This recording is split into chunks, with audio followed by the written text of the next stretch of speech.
First of all, thank you for your opening statement. Your pledge of transparency is something that I think we are going to hear a lot about today and probably in every administration, and this one certainly is no different. So I'm going to begin where you and I talked on the phone and where I alluded to in my opening statements, and that is the fact of having a domestic climate czar in the White House who was a former administrator of the EPA, who really doesn't have any accountability to Congress or to any of those of us who for oversight. Apparently, her authority is very sweeping, and she stated that every single piece of the federal budget will reflect climate change policy. Her remark demonstrates there is no part of the government within her reach. So have you met Gina McCarthy? Yes, I have. You have. Have you talked about how the two roles that you would be fulfilling are going to interplay and how that decision-making is going to roll out? Yes, we have. And what was the substance of that?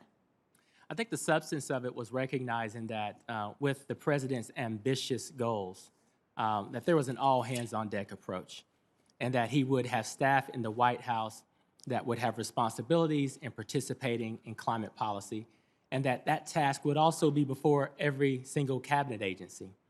And so I think that the crux of that conversation was recognizing that Congress has bestowed certain powers upon me as administrator, as well as certain accountabilities.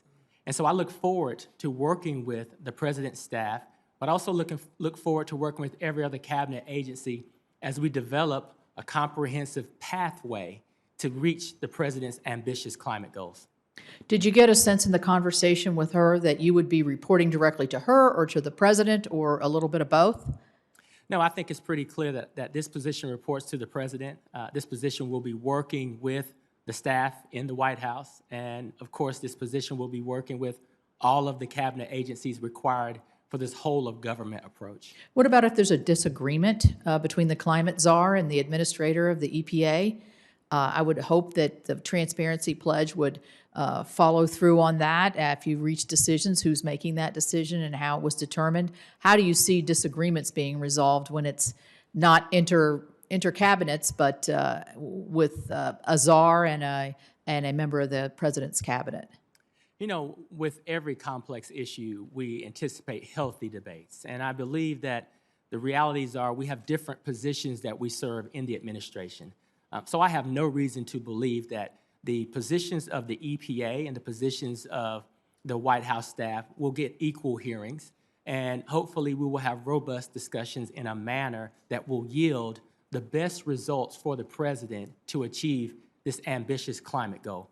Well, yeah, we certainly all want best results. That's in all of our best interests, as you emphasized in your opening statement. I would like to ask you, one of the objections that I have had over the past is that when really difficult issues come in front of the EPA that could result, as we saw during the Obama administration, drastic job losses and a lot of economic downturn in a particular area, that you would, and you and your agency would come to where the biggest impacts are going to be, to the people that this was not done in the past. And as I said, it still stings, and it's not right. So I know you have a history of this in North Carolina. If you could pledge to me that you'll continue that as an administrator, that would be good news for us. Absolutely. In North Carolina, I realized very quickly that we could not solve the state's problems by sitting behind the desk in Raleigh. And I visited 90 out of our 100 counties in the state of North Carolina. Would have hit all 100 but for COVID. I think I've pledged to you and many of you that I've spoken with that I do plan to respond to the invitation to visit, to spend time in your states with your communities so that we can have the best understanding of how the decisions we make will impact you all on the ground. Is it your understanding that the president intends to come back with a new version of the Clean Power Plan? You know, it's my understanding that we have to take a look at what was the plans for the Clean Power Plan and what were the plans for the ACE rule. The reality is that it presents a significant opportunity for the Environmental Protection Agency to take a clean slate and look at how do we best move forward. There are lots and lots of, I would say, examples of success and failure that we've seen in past tries. And so I look forward to having an opportunity to do a few things. Number one, to not look backwards, but to look forward. Number two, to convene all parties relevant to this discussion and think about how we harness the power and the statutory authority of the Clean Air Act in concert with major investments that we should see government-wide and the input and the statements from those who will be impacted by any potential actions we take, whether that be a rulemaking or whether that be voluntary.